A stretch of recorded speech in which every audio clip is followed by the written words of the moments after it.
Welcome back to our channel. Let's talk about Kriti Sanon के बारे में। उनका करियर काफी स्ट्रॉन्ग रहा है, अवार्ड्स जीते हैं, बड़े बॉलीवुड प्रोजेक्ट्स किए हैं, पर आजकल उनका नाम कंट्रोवर्सीज के लिए भी हेडलाइंस में है। फेक एंडोर्समेंट्स, एक पुराना कॉलेज स्कैंडल और उनकी लव लाइफ के रूमर्स। कृति सनोन ने बॉलीवुड में अपनी जर्नी 2014 में हीरो पैंटी से स्टार्ट की थी और तब से लेकर अब तक उन्होंने इंडस्ट्री में काफी हाइज, लोज और ड्रामा देखा है। स्ट्रगल से लेकर कंट्रोवर्सीज तक उनका करियर काफी अप्स एंड डाउन से भरा रहा है। तो चलिए बिना किसी एक्स्ट्रा मसाले के असली कहानी जानते हैं। बॉलीवुड में एक आउटसाइडर के लिए अपनी जगह बनाना आसान नहीं होता और कृति ने ये खुद एक्सपीरियंस किया है। उन्होंने ओपनली ये एक्सेप्ट किया है कि स्टार किड्स को इजीली बड़े रोल्स मिल जाते हैं, जबकि उनको डबल मेहनत करनी पड़ती थी। 2024 में गोवा में हुए 55वें अंतर्राष्ट्रीय फिल्म फेस्टिवल के दौरान उन्होंने कहा था, जब आप एक फिल्म बैकग्राउंड से नहीं आते तो हर चीज टाइम लेती है। अपॉर्चुनिटीज, मैगजीन कवर्स, रिकॉग्निशन, ये एक स्ट्रगल है।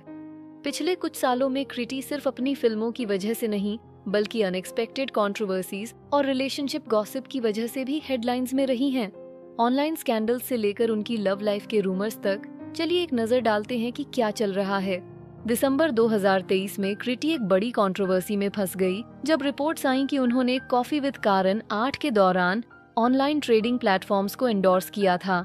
रिपोर्ट्स के मुताबिक कृति ने सटली कुछ फाइनेंशियल प्लेटफॉर्म्स को प्रमोट किया था, जिसके बाद फैंस और इंडस्ट्री इनसाइडर्स ने क्वेश्चन उठाया कि क्या ये एक ब्रांड डील का हिस्सा था। पर कृति ने तुरंत इन रूमर्स को शट डाउन कर दिया। उन्होंने एक स्ट्रॉन्ग स्टेटमेंट जारी की जिसमें उन्होंने इन रिपोर्ट्स को फॉल्स, डिफेमेटोरी और मिसलीडिंग बताया और मीडिया आउटलेट्स पर डिसऑनेस्ट और माला फीड इंटेंट से मिस इन्फॉर्मेशन फैलाने का आरोप लगाया। सिर्फ डिनायल ही नहीं, कृति ने इन मीडिया आउटलेट्स के अगेंस्ट लीगल एक्शन भी लिया। अपनी सोशल मीडिया पोस्ट में उन्होंने फैंस को फेक एंडोर्समेंट से कॉशियस रहने की वार्निंग दी और क्लियर किया कि उन्होंने कभी किसी फाइनेंशियल ट्रेडिंग प्लेटफॉर्म को प्रमोट नहीं किया। ये कंट्रोवर्सी दिखाती है कि बॉलीवुड में मिस इन्फॉर्मेशन कितनी जल्दी फैलती है, स्पेशली क्लिकबेट जर्नलिज्म की वजह से। जब लग रहा था कि सब कुछ सेटल हो रहा है, दिसंबर 2024 में कृति एक और कंट्रोवर्सी में फंस गई। इस बार एक अनोनिमस सोशल मीडिया यूजर, जो अपने आप को कृति का कॉलेज का एक्स क्लासमेट बता रहा था, ने उन पर अपने देन बॉयफ्रेंड को चीट करने का आरोप लगाया। द पोस्ट वायरल हो गया, जिसमें अलेज्ड क्लासमेट ने कहा कि कृति जितनी इनोसेंट दिखने की कोशिश करती है उतनी है नहीं, और उन्होंने अपने पास्ट रिलेशनशिप में अनफेथफुल बिहेव किया था। इंटरनेट को ड्रामा पसंद है, इसलिए ये स्टोरी जल्दी ट्रैक्शन गेन कर गई। कुछ लोग इन क्लेम्स पर विश्वास करने लगे तो कुछ ने इसे सिर्फ एक अटेंशन सीकिंग स्टंट कहा, लेकिन कृति ने इस एक्यूजेशन का डायरेक्टली जवाब देना सही नहीं समझा। इसके बजाय उनके फैंस और सपोर्टर्स ने इस पोस्ट को बेसलेस बता दिया और ये सवाल उठाया कि कोई इतने साल पुरानी पर्सनल बात आज क्यों उठाएगा जब कृति एक पब्लिक फिगर बन चुकी है। एनोनिमस एक्यूजर के क्रिटिक्स ने पॉइंट आउट किया कि कोई प्रूफ नहीं, कोई नाम नहीं, कोई डिटेल्स नहीं, ये सिर्फ एक अननेसेसरी कंट्रोवर्सी क्रिएट करने का अटेम्प्ट लग रहा था। डलांडल कबीर भैया रिलेशनशिप 2024 से 2025 पिछले कुछ महीनों में सबसे ज्यादा चर्चित टॉपिक्स में से एक रहा है। कृति का अलेज्ड रिलेशनशिप बिजनेसमैन कबीर भैया के साथ। अगर आप बॉलीवुड गॉसिप फॉलो करते हैं तो आपको पता होगा कि ये एक हॉट टॉपिक बना हुआ है। क्या ये एक रियल रिलेशनशिप है या सिर्फ एक पीआर स्टंट? कैसे शुरू हुआ ये सब? कृति और कबीर के रूमर्स तब शुरू हुए जब दोनों दिसंबर 2023 में दुबई के एक न्यू ईयर्स ईव पार्टी में साथ देखे गए। बॉलीवुड गॉसिप सर्कल्स के मुताबिक दोनों की वहीं पे दोस्ती हुई और उसके बाद से उन्होंने पब्लिक अपीयरेंसेस करना शुरू कर दिया। लेकिन बात तब और इंटरेस्टिंग हो गई जब ये स्पेक्यूलेशन होने लगा कि कृति की पीआर टीम ने उन्हें ये रिश्ता बनाए रखने के लिए प्रोत्साहित किया था, सिर्फ पब्लिसिटी के लिए। कुछ सोर्सेज ने क्लेम किया कि एक यंग सक्सेसफुल बिजनेसमैन को डेट करने से कृति का नाम हेडलाइंस में बना रहेगा और उनके करियर को एक फ्रेश बूस्ट मिलेगा। जैसे जैसे महीने बीते, कृति और कबीर को कई हाई प्रोफाइल वेडिंग्स, इवेंट्स और डिनर आउटिंग्स पे साथ देखा गया। नेचुरली स्पेक्यूलेशन और बढ़ने लगा, क्या ये सच में एक सीरियस रिलेशनशिप है या सिर्फ दिखावा? कृति के कई फैंस कन्विंस्ड थे कि ये रिलेशनशिप जेन्युइन है, क्योंकि उनके पास फेक रोमांस रखने का कोई रीजन नहीं है। पर कुछ लोग अब भी डाउट कर रहे थे, स्पेशली जब इनसाइडर्स ने क्लेम किया कि कृति की मां एक्टिवली उनके लिए एक अच्छा डेली बॉय ढूंढ रही हैं शादी के लिए, जिस वजह से लोग सोचने लगे कि क्या कृति और कबीर सच में सीरियस हैं। और कंट्रोवर्सी तब और बढ़ गई जब कुछ सोशल मीडिया यूजर्स ने ये क्वेश्चन उठाया कि कृति का कबीर भैया को डेट करना उनके करियर में कैसे हेल्प करेगा, जिसमें कमेंट्स कुछ ऐसे थे: why would Kriti need a PR relationship, she is already successful, this seems more like two people casually dating rather than a stunt. If it was fake, they wouldn't be seen together at personal events. Early 2025 तक कृति ने कबीर के साथ अपने relationship को न confirm किया है और न ही डिनाई। दोनों को अब भी इवेंट्स में साथ देखा जाता है, पर किसी ने भी इसके बारे में पब्लिकली कुछ नहीं कहा। मिस्ट्री तब और बढ़ गई जब फरवरी 2025 में रिपोर्ट्स आईं कि ये कपल अभी शादी का प्लान नहीं कर रहा क्योंकि कृति का वर्क स्केड्यूल बहुत बिजी है। क्या इसका मतलब है कि दोनों सीरियस हैं पर चीजों को स्लो ले रहे हैं, या सिर्फ कैजुअली टाइम स्पेंड कर रहे हैं? ये अब तक क्लियर नहीं है। कृति सनोन के लिए पिछले कुछ साल काफी इवेंटफुल रहे। फेक एंडोर्समेंट ड्रामा से लेकर पास्ट रिलेशनशिप रूमर्स तक उन्होंने काफी कुछ फेस किया, पर इन सब कंट्रोवर्सीज के बीच भी उन्होंने अपने करियर पर फोकस बनाए रखा और अपना काम अपने लिए बोलने दिया। चाहे वो कबीर भैया को सच में डेट कर रही हैं या नहीं, एक बात तो पक्की है, वो रूमर्स को अपनी ग्रोथ के बीच नहीं आने दे रही हैं।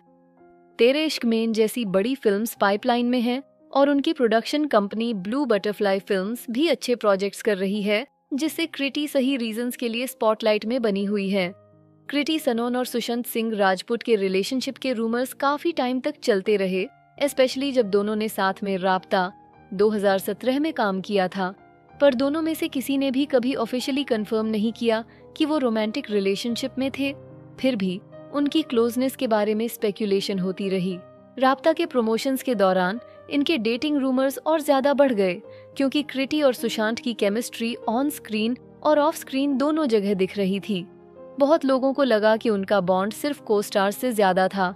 एक्ट्रेस लिजा मलिक ने भी क्लेम किया था कि उन्होंने एक पार्टी में कृति और सुशांत को एक दूसरे के साथ इस तरह बिहेव करते देखा जो सिर्फ दोस्ती से ज्यादा लग रहा था, पर कृति या सुशांत की तरफ से कोई कॉन्फर्मेशन न मिलने की वजह से ये सिर्फ रूमर्स ही रहे।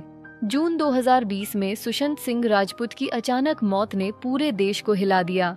जब फोकस उनके लिए जस्टिस ढूंढने और सच जानने पर होना चाहिए था, मीडिया ने इसे एक स्पेक्टिकल बना दिया। इस पूरी कंट्रोवर्सी में कृति का नाम भी ड्रैग किया गया, न कि उनके करियर या अचीवमेंट्स के लिए, बल्कि सिर्फ उनके अलेज्ड रिलेशनशिप को लेकर। बहुत लोगों ने ये सवाल उठाया कि सुशांत के पासिंग के बाद कृति ने तुरंत पब्लिक में क्यों नहीं बोला। कुछ लोगों ने उन्हें क्रिटिसाइज भी किया कि वो ज्यादा वोकल नहीं थीं, जबकि दूसरे लोगों ने डिफेंड किया, कहकर कि ग्रीफ एक पर्सनल चीज है और उन पर कोई ऑब्लिगेशन नहीं है पब्लिक स्टेटमेंट देने की। आखिर में कृति ने इंस्टाग्राम पर एक इमोशनल पोस्ट शेयर की, अपना दुख एक्सप्रेस किया। वो उसके फ्यूनरल में भी शामिल हुई, जो ये प्रूव करने के लिए काफी होना चाहिए था कि वो सुशांत के लिए डीपली केयर करती थीं। सबसे बड़ा इशू ये था कि कृति को एक अनकन्फर्म्ड रिलेशनशिप की वजह से अनफेयरली जज किया गया। ये बॉलीवुड की गॉसिप ऑब्सेशन का एक रिफ्लेक्शन है। उनके काम पर फोकस करने के बजाय मीडिया ने उनको स्पेक्यूलेशन का सब्जेक्ट बना दिया। ये सिर्फ कृति के लिए डिसरिस्पेक्टफुल नहीं था, बल्कि सुशांत की मेमोरी के लिए भी। जब कृति को प्राइवेट ग्रीफ प्रोसेस करने दिया जाना चाहिए था, तब लोगों ने उनसे स्टेटमेंट्स एक्सपेक्ट किए, उन्हें अपने आप को डिफेंड करने और एक ऐसी चीज क्लैरिफाई करने की डिमांड की जो कभी ऑफिशियली कंफर्म भी नहीं हुई थी। सच तो ये है कि कृति पे कोई ऑब्लिगेशन नहीं था प्रूव करने का कि उनका दुख कितना रियल है। चाहे वो सुशांत के साथ रिलेशनशिप में थी या नहीं, उनके पास अपने तरीके से अपना लॉस प्रोसेस करने का पूरा हक था। जैसे बहुत सी बॉलीवुड एक्ट्रेसेस के साथ होता है, कृति को भी उनकी लुक्स और फिटनेस को लेकर स्क्रूटनी का सामना करना पड़ा। उन्होंने फिल्म इंडस्ट्री के अनफेयर पे गैप के बारे में भी बात की है, जिसमें मेल एक्टर्स को फीमेल को स्टार्स से कहीं ज्यादा पैसा दिया जाता है। एक फेज ऐसा भी आया जब कृति को लगा कि उन्हें वो रोल्स नहीं मिल रहे जो उन्हें मिलने चाहिए। उनकी कुछ फिल्म्स भी नहीं चली, जिससे प्रेशर और बढ़ गया। लेकिन फिर आई बरेली की बर्फी 10 साल और लूका चुपी 2 साल, जिससे लोगों का परसेप्शन उनकी एक्टिंग स्किल्स के बारे में बदलने लगा। और मिमी 2 साल, वो एक गेम चेंजर था। इस फिल्म के लिए उन्हें नेशनल फिल्म अवार्ड और फिल्म फेयर मिला, जो उनकी एक्टिंग टैलेंट का सबसे बड़ा प्रूफ है। लेकिन कृति सिर्फ एक्टिंग तक ही लिमिट नहीं रही।